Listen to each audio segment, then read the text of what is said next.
Janasena party నిర్మాణ సారథుల సమాచరణ సేకరణ కమిటీలో సెంట్రల్ ఆఫీస్ కోఆర్డినేషన్ కమిటీ మెంబర్గా నన్ను జనసేన పార్టీ అధ్యక్షులు రాష్ట్ర డిప్యూటీ సీఎం శ్రీ పవన్ కళ్యాణ్ గారికి నియమించారు.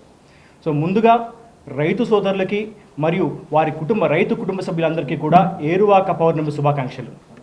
ఈ ఏరువాక పౌర్ణమి నాటి నుంచే రైతులందరూ కూడా భూమాతకి నమస్కరించుకుని మనకు ఏవైతే విత్తనాలు ఉంటాయో ఆ విత్తనాల్ని దేవుడికి నమస్కరించుకుని భూమిలో నాటుతారు. మరి ఇలాంటి అద్భుతమైన రోజున జనసేన పార్టీ అధ్యక్షులు శ్రీ పవన్ కళ్యాణ్ గారు జనసేన పార్టీ యొక్క మనకి ఎవరైతే ముఖ్య నాయకులు ఉంటారో వీళ్ళందరినీ కూడా ఒకటిగా చేయడం కోసం ఈ కార్యక్రమాన్ని ప్రారంభించారు. కాబట్టి నేను ఈ సమాచారాన్ని పూర్తిగా మీ ముందు చేరవేసే ముందు రైతులకు సంబంధించిన మనకి ఆస్పీసెస్ డే కాబట్టి నేను మీ అందరికీ కూడా ఒక చిన్న కథతో నేను ప్రారంభిస్తానండి. మీ అందరికీ కూడా చైనీస్ బ్యాంబూ అనే ఒక చెట్టు గురించి తెలుసు. అనేక మందికి తెలుసు, కొంతమంది తెలిసి ఉండకపోవచ్చు. ఈ చైనీస్ బ్యాంబూ అనే ఒక విత్తనం ఎవరైతే వ్యక్తి ఈ చైనీస్ బ్యాంబూను నాటుతాడో అది నాటిన మొదటి సంవత్సరం ఎటువంటి ఫలితాలు ఇవ్వదండి. మొదటి సంవత్సరం అంతా కూడా వాటికి నీరు పోస్తానే ఉండాలి. రెండో సంవత్సరం నీరు పోస్తానే ఉండాలి. మూడో సంవత్సరం నీరు పోస్తానే ఉండాలి. చూసే ప్రతి ఒక్కడికి కూడా ఇదేంటి, ఈ మనిషి ఏం చేస్తున్నాడు, దేన్ని నాటాడు, ఫలితం రావట్లేదు, ఇతనికి ఏమన్నా అసలు ఏమంటే మా మైండ్ ఉందా లేదు, అసలు దీనివల్ల ఫలితాలు ఉంటాయని చెప్పి అనేక మంది అనుమానించారు. 4వ సంవత్సరం అయినా కూడా ఎటువంటి ఫలితాలు రాలేదు. 5వ సంవత్సరం ఎటువంటి ఫలితాలు రాలేదు. కానీ 5 సంవత్సరాల తర్వాత ఈ చైనీస్ బ్యాంబూ విత్తనం ఏదైతే ఉందో పోసిన ప్రతి నీటి చుక్కను కూడా బలంగా మార్చుకుని 5వ సంవత్సరం తర్వాత నుంచి కూడా 5 నుంచి 6 వారాల సమయంలో దాదాపు 90 నుంచి 100 అడుగులు పైకి ఎత్తుకు ఎదుగుతుందండి. ఆ 90 నుంచి 100 అడుగులు ఎత్తుకు ఎదగడానికి దానికి కావాల్సిన సమయం కేవలం 5 నుంచి 6 వారాలు మాత్రమే. కానీ ఈ రైతు పడ్డ కష్టం ఎన్ని సంవత్సరాలు మీకు తెలుసా? 5 సంవత్సరాల కష్టం. ఈ 5 సంవత్సరాల కష్టం ఎవరికి కనపడదు. ఈ 5 సంవత్సరాల కాలాన్ని చూసే వ్యక్తులు ఏమంటారంటే ఈ రైతు నాటాడు కానీ ఎటువంటి ఫలితాలు రాలేదనుకుంటారు. ఎవరైతే ఈ చైనీస్ బ్యాంబూ విత్తనం మొలకెత్తే సమయం నుంచి 5 వారాల పాటు చూస్తారో చాలా అదృష్టవంతుడితను ఏ పని చేయకుండానే 5 వారాల్లో 100 అడుగులు చెట్టుని ఇతను నాటేశాడని చెప్పి అనుకుంటారు. కానీ ఆ రైతు పడ్డ కష్టం 5 సంవత్సరాల 5 నెలలండి. ఈ 5 సంవత్సరాల 5 నెలలు పవన్ కళ్యాణ్ గారి విషయంలో తీసుకుంటే కనుక దాదాపు పుష్కర కాలం పాటు 2008 నుంచి కూడా కామన్ మ్యాన్ ప్రొటెక్షన్ ఫోర్స్ అనే ఒక వ్యవస్థని స్థాపించి ఆ రోజు నాటి నుంచి యువరాజ్యం అధ్యక్షుడిగా ఆ రోజు ఆయన చేసిన శ్రమ, జనసేన పార్టీని 2014లో స్థాపించినటి నుంచి కూడా ఆయన పెట్టిన కృషి, దానికి ఫలితమే జనసేన పార్టీ ఈ ఎన్నికల్లో 21 స్థానాలు గెలవడం. దాని ఫలితమే ఈరోజు రాష్ట్ర వ్యాప్తంగా కూడా మారుమూల ప్రాంతాల నుంచి గ్రాస్ రూట్ లెవెల్స్ నుంచి నాలాంటి యువకుల్ని పైకి తీసుకొచ్చి ఈరోజు మీ ముందు నుంచో పెట్టి నిన్న మీకు సీకే కన్వెన్షన్ తీసుకుంటే కనుక దాదాపు 825 మందిని రాష్ట్ర వ్యాప్తంగా పవన్ కళ్యాణ్ గారు హ్యాండ్ పిక్ చేసి, అంటే ఏ విధంగా అయితే కనుక ఒక సీడీ యొక్క గుణగణాలను చూసి దాని ప్రొడక్ట్ని చూసి టెస్ట్ చేసి ల్యాబొరేటరీ టెస్టెడ్ అని చెప్పి మనం సర్టిఫై చేస్తామో ఆ విధంగా ఇన్నేళ్ల పాటు టెస్ట్ చేసి యువకుల్ని ఆయన ఎన్నుకుని వాళ్ళకి ఈరోజు రాష్ట్ర స్థాయిలో గుర్తింపు తీసుకొచ్చారు.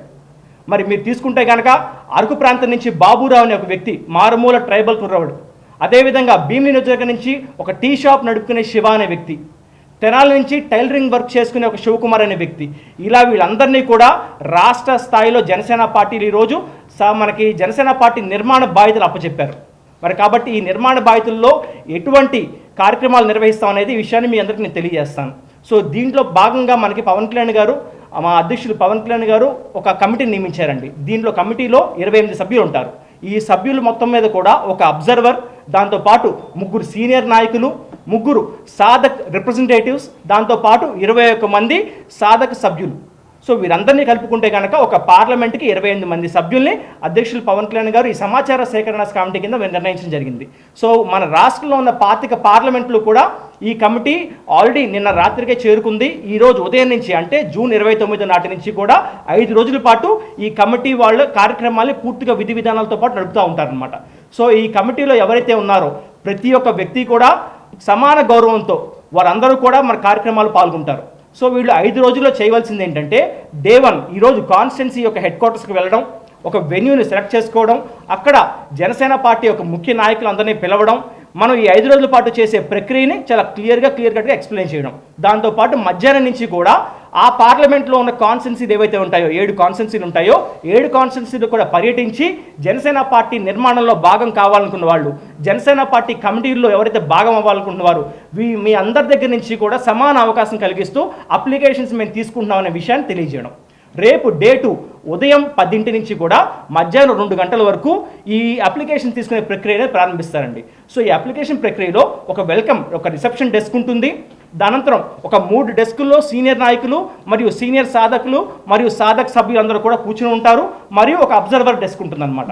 సో దీంట్లో మేము ఇచ్చే అప్లికేషన్ ఏదైతే ఉంటుందో ఆ అప్లికేషన్ని తీసుకుని దాంట్లో ఉన్న వివరాలన్నీ కూడా వారు ఏ స్థాయిలో పనిచేయాలనుకుంటున్నారు, ఏ వింగ్లో పనిచేయాలనుకుంటున్నారు అనే విషయాన్ని మెన్షన్ చేస్తూ, దానికి అదనంగా వారి దగ్గర జనసేన పార్టీకి కానీ మరి ఏ ఇతర పార్టీలకు కానీ కష్టపడిన విషయాలు ఉంటూ వివరాలు ఫోటోలు ఉంటే కనుక వాటికి జత చేసి పూర్తి అప్లికేషన్ని ఫిల్ చేసి మా ఏదైతే ఈ అబ్జర్వేషన్ కమిటీ ఉంటుందో అబ్జర్వర్కి హ్యాండ్ ఓవర్ చేయడం జరుగుతుంది. దీంట్లో మేము ఎంత ట్రాన్స్పరెంట్గా ఉన్నామంటే, ఎలా అయితే ఒక ఎలక్షన్ ఎఫిడవిట్లో మీ పైన ఏమైనా కేసులు ఉన్నాయా అని అడుగుతారో ఆ విషయాల్ని కూడా ఎవరైతే దరఖాస్తుదారులు ఉంటారో వారు దాంట్లో మీ పైన ఏదైనా కేసులు ఉన్నాయా, ఉంటే ఎటువంటి కేసులు ఉన్నాయనే విషయాన్ని కూడా అధ్యక్షులు పవన్ కళ్యాణ్ గారు చాలా కూలంకషంగా తీసుకోబోతున్నారు.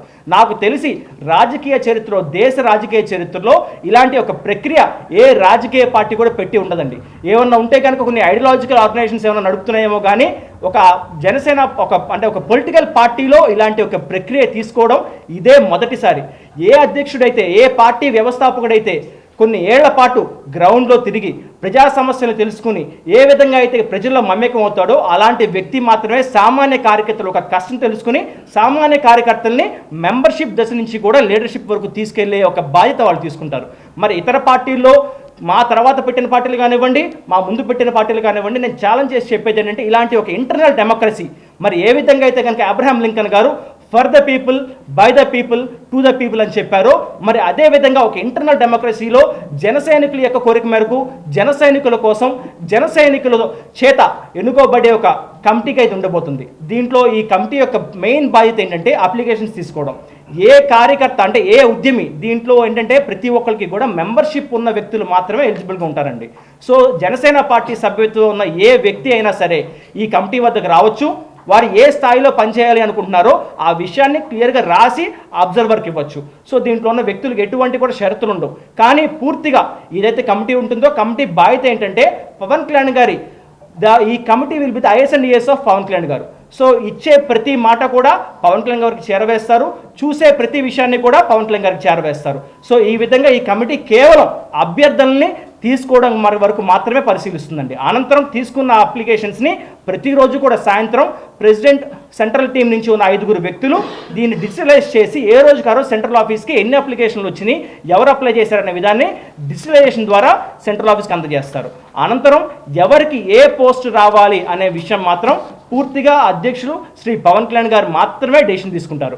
మరి ఏ విధంగా అయితే కనుక ఈ కమిటీలో 28 మందిని కూడా గ్రామ స్థాయి నుంచి కూడా ఎన్నుకుని పవన్ కళ్యాణ్ గారు ఈ స్థానాన్ని కల్పించారో అదే స్థాయిలో పవన్ కళ్యాణ్ గారు పరిశీలించి అప్లై చేసుకున్న ప్రతి ఒక్కరికి కూడా వాళ్ళు మండల స్థాయా, గ్రామ స్థాయా, పార్లమెంట్ స్థాయి అనే విషయాన్ని పవన్ కళ్యాణ్ గారు చాలా క్లియర్గా ఎక్స్ప్లెయిన్ చేస్తూ ఒక ప్రాపర్ డెసిషన్ తీసుకుని రాబోయే రోజుల్లో వాటిని అనౌన్స్ చేస్తారు. సో కాబట్టి దీంట్లో ఎవరైతే అబ్జర్వర్స్ ఉంటారో వీళ్ళని మేము కోరుకునేది ఏంటంటే, అబ్జర్వింగ్ టీం ఉంటారు వీళ్ళని కోరుకునేది ఏంటంటే ప్రతి ఒక్కళ్ళు కూడా మీరు ముందుగా ఒక వెన్యూని సెలెక్ట్ చేసుకోవాలి. ఆ సెలెక్ట్ చేసుకున్న వెన్యూని సెంట్రల్ ఆఫీస్కి తెలియజేయాలి. మరియు మీ పార్లమెంట్ పరిధిలో ఉన్న ప్రతి కాన్స్టిట్యున్సీకి కూడా ఈ విషయాన్ని తెలియజేయాలి. ఉదయం 10 గంటల నుంచి సాయంత్రం 6 గంటల వరకు కూడా అప్లికేషన్స్ స్వీకరించాలి. వచ్చిన ఏ ఒక్కరితో కూడా దురుసుగా మాట్లాడకూడదు. స్వలాభాన్ని లేదు నాకు కావాల్సిన వ్యక్తి అనే విషయాన్ని అక్కడ మీరు ఎక్కడ కూడా ఎక్స్ప్రెస్ చేయకూడదు. ప్రతి ఒక్కరికి ఈక్వల్ ఆపర్చునిటీ, ఈక్వల్ రైట్ ఇవ్వాల్సిన బాధ్యత అబ్జర్వర్స్ టీంకి ఉంటుంది. సో ఇలా తీసుకున్న అప్లికేషన్స్ అన్నీ కూడా జత చేసి సెంట్రల్ ఆఫీస్కి పంపించడం జరుగుతుంది. ఎవరైతే మనకి డే వైజ్ ఈ అప్లికేషన్స్ కలెక్ట్ చేస్తారో మా అభ్యర్థులు ఏంటంటే ఈ అబ్జర్వేషన్ కమిటీ ప్రతిరోజు కూడా లోకల్గా ప్రెస్ మీట్స్ కండక్ట్ చేయాలి. ప్రతిరోజు జరుగుతున్న యాక్టివిటీని లోకల్ ప్రెస్ ద్వారా కానివ్వండి, లేదు సోషల్ మీడియా ప్లాట్ఫామ్స్ ద్వారా కానివ్వండి, జేఎస్పీ మెంబర్షిప్ టు లీడర్షిప్ అనే ఒక హ్యాష్ట్యాగ్ని వాడి వాళ్ళ సోషల్ మీడియా ప్లాట్ఫామ్స్ ద్వారా బయటికి తెలియజేయాలి. అదేవిధంగా ఎవరైతే అప్లికేషన్ ఫామ్ ఫిల్అప్ చేస్తున్నారో ఆ వ్యక్తులు ఆ అప్లికేషన్లో ఎటువంటి తప్పులు రాయకుండా అన్ని వాస్తవాలే రాస్తున్నాం అనే ఒక అక్నాలెడ్జ్మెంట్ వాళ్ళు కంపల్సరీగా ఇచ్చి తీరాలి. దాంతోపాటు ప్రతి అప్లికేషన్లో ఉన్న ప్రతి దాన్ని కూడా వాళ్ళు మనసా వాచా కర్మన పూర్తిగా నిజాన్నే రాయాలి. దాంతోపాటు వాళ్ళు కోరిక ఏం కావాలనేది కోరుకోవడం వాళ్ళ ఇష్టం, కానీ వాళ్ళు ఏ స్థాయిలో పనిచేస్తారనే బాధ్యత మాత్రం ఆ నిర్ణయాన్ని పూర్తిగా అధ్యక్షులు శ్రీ పవన్ కళ్యాణ్ గారే తీసుకుంటారు. సో కాబట్టి ఈ 5 రోజుల ప్రక్రియని ఎవరైతే ఇన్ఛార్జీలు కానివ్వండి, లేదు మనకి ఎవరైతే ఈ పదవి నాకు కావాలంటున్న వ్యక్తులు ఉన్నారో వాళ్ళు కంపల్సరీగా వీటి వివరాల్ని ఫిల్ చేసి ఇవ్వగలిగితే కనుక పూర్తి ఇంటర్నల్ డెమోక్రసీతో ఫస్ట్ ఆఫ్ ఇట్స్ కైండ్ దేశంలో మొట్టమొదటిసారి ఇలాంటి ఒక రాజకీయ ప్రక్రియ జరుగుతుందండి. కాబట్టి ఈ రాజకీయ ప్రక్రియలో మీరందరూ కూడా భాగస్వాములు అయ్యి రేపు రాబోయే రోజుల్లో ఎలా అయితే ఒక రైతు విత్తనాన్ని నాటి ప్రజల ఆకలి తీరుస్తాడో, పవన్ కళ్యాణ్ గారు కూడా ఈరోజు జనసేన అనే ఒక విత్తనాన్ని నాటి రేపు దేశం యొక్క ఆకలి కొరతని అంటే నాయకత్వ కొరతని తీర్చే విధంగా యువ నాయకత్వాన్ని పవన్ కళ్యాణ్ గారు ఈ పద్ధతి ద్వారా తీసుకొస్తున్నారు. సో కాబట్టి ఈ పద్ధతి ద్వారా రేపు రాబోయే రోజుల్లో దేశం సరికొత్త యువ నాయకత్వాన్ని, మహిళా నాయకత్వాన్ని చూడబోతున్నట్టు నేను గర్వంగా తెలియజేసుకుంటూ ఈ కార్యక్రమంలో ప్రతి ఒక్కళ్ళు భాగస్వాములు అవ్వాలి. ఈ కార్యక్రమం ద్వారా పెట్టే ప్రతి ప్రెస్ మీట్లో కూడా కేవలం ఇది జనసేన పార్టీ స్ట్రెంథన్ చేయడం కోసం పెట్టే కార్యక్రమాన్ని గుర్తుంచుకోవాలి. అదేవిధంగా ఎటువంటి ఎలక్షన్ సంబంధించిన స్టేట్మెంట్లు కానివ్వండి, పోటీ చేసే విధానాలపైన కానివ్వండి ఎక్కడ కూడా ప్రస్తావించకూడదు. ఇది కేవలం జనసేన పార్టీ యొక్క ఇంటర్నల్గా పార్టీ స్ట్రెంథన్ చేసే ప్రక్రియ మాత్రమే. మేము పోటీ చేసే స్థానాన్ని కోరుకున్నాను, నేను ఇక్కడ పోటీ చేస్తాను, నాకు ఈ కాన్స్టిట్యున్సీ కావాలి, అలాంటి మాటలు ఉండవండి. కేవలం పార్టీ యొక్క ఇంటర్నల్ ఏవైతే మీకు హైరార్కీ ఉంటుందో, పార్టీ స్ట్రక్చర్ ఉంటుందో వాటిని మాత్రమే దీంట్లో ప్రస్తావించాలి, బయటికి మీడియాకి తెలియజేయాలి. సో కాబట్టి కూటమి గురించి కానివ్వండి, ఇతర పార్టీల గురించి కానివ్వండి ఎక్కడ ప్రస్తావన చేయకూడదు. పూర్తిగా మీ యొక్క సొంత బలం ఏంటనేది, మీరు ఎక్కడ పనిచేస్తారనేది మాత్రమే ప్రస్తావించి ముందుకు సాగాలని మనస్ఫూర్తిగా కోరుకుంటూ ఈ ప్రక్రియ ద్వారా రేపు భారతదేశం అత్యంత గొప్ప నాయకులను చూడబోతుందని చెప్పని పవన్ కళ్యాణ్ గారి నాయకత్వంలో దేశం మరింత బలంగా ముందుకు వెళ్ళబోతుందనేది, కులమతాలకు అతీతంగా, ప్రాంతాలకు అతీతంగా ఒక మంచి నాయకత్వం, నేషన్ ఫస్ట్ అని భావించే ఒక నాయకత్వాన్ని పవన్ కళ్యాణ్ గారు తయారు చేయబోతున్నారనే విషయాన్ని, ఒక అద్భుతాన్ని మీరు చూడబోతున్నారనే విషయాన్ని నేను మీ అందరికీ తెలియజేస్తున్నాను.